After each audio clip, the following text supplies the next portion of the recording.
Assalamualaikum warahmatullahi wabarakatuh. Selamat pagi Ananda. Untuk pembelajaran kita kali ini kita akan membahas statistika bagian ukuran pemusatan data. Sebagaimana yang telah kita pelajari minggu sebelumnya, itu penyajian datanya, menyajikan data secara diagram maupun diagram batang, diagram garis ataupun dia lingkaran. Sekarang kita masuk kepada ukuran pemusatan data. Pada data tunggal dan data berkelompok, pada ukuran pemusatan datanya itu dicari dulu. Yang pertama rataannya, kemudian nanti ada modusnya, kemudian ada nilai tengahnya atau meannya. Nah, untuk rataan pada data tunggal dijumlahkan semua data kemudian dibagi dengan banyak data. Jadi itu cara mencari rataan pada data tunggal. Kemudian untuk data berkelompok dicari dulu nilai tengah dari masing-masing kelasnya data berkelompok, dikalikan dengan frekuensi kemudian dibagi dengan banyak seluruh data atau seluruh frekuensinya. Jadi data tunggal dengan data berkelompok, cara mencari rata-ratanya juga seperti itu. Silakan Anda perhatikan contoh soal berikut. Jadi contoh soal pada data tunggal itu terlihat bahwa umur 7 orang mahasiswa itu 19, 20, 18, 26, 21, 22, 23. Jadi dijumlahkan semuanya dibagi dengan sebanyak mahasiswa, yaitu 7 orang. Ya, jadi setelah dijumlahkan dapatlah hasilnya 21,5. Nah, untuk data yang berkelompok penyajian datanya seperti itu, pakai tabel. Jadi dalam tabel itu ada kelas-kelasnya, ada banyaknya atau frekuensinya. Jadi dicarilah titik tengahnya masing-masingnya 60 sampai 62, titik tengahnya nilai tengahnya 61. Dikalikan dengan frekuensi. Setelah dikalikan dengan frekuensi dijumlahkan semuanya, dibagi sebanyak data yaitu 100.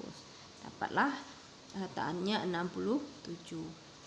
Nah, ukuran pemusatan data yang kedua yaitu modus. Modus sebagaimana telah kita ketahui pada pelajaran sebelumnya di SLTP atau di MTS, itu modus itu data yang paling banyak munculnya atau frekuensi yang paling tinggi, yaitu di sini contoh soalnya itu ada 70 merupakan ada 2.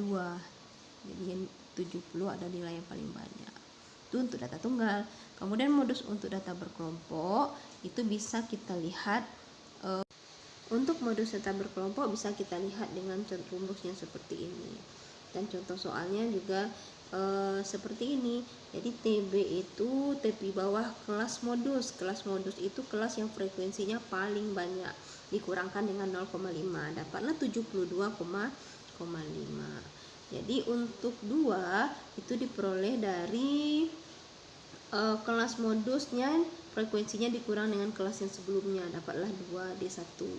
Kemudian untuk mencari D2 nya kelas modus dikurang dengan kelas yang di bawahnya, 12 kurang 7 dapatlah 5, dikali dengan P. P itu lebar kelas. Lebar kelas itu jarak dari 48 ke 53 itu ada 5.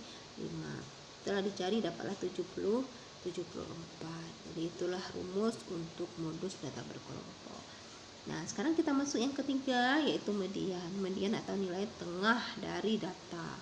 Pada data tunggal nilai tengahnya kita diurutkan dulu datanya, diurutkan dulu, kemudian disusun, kemudian ambil data yang paling tengah, itulah mediannya.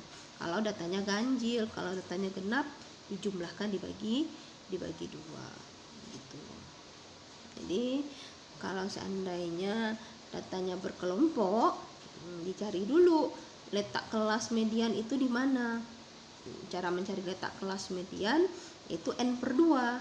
Jadi N/2 itu N itu banyaknya frekuensi. Kalau contoh ini banyak frekuensinya 40, berarti 40 bagi 2, 20. Berarti data yang ke-20 itu kita cari di frekuensi kumulatifnya. Dapatlah. Kemudian ini rumusnya, rumus untuk median. Itu. Nah, selamat belajar. Terima kasih. Semoga ilmunya bermanfaat. Assalamualaikum warahmatullahi wabarakatuh.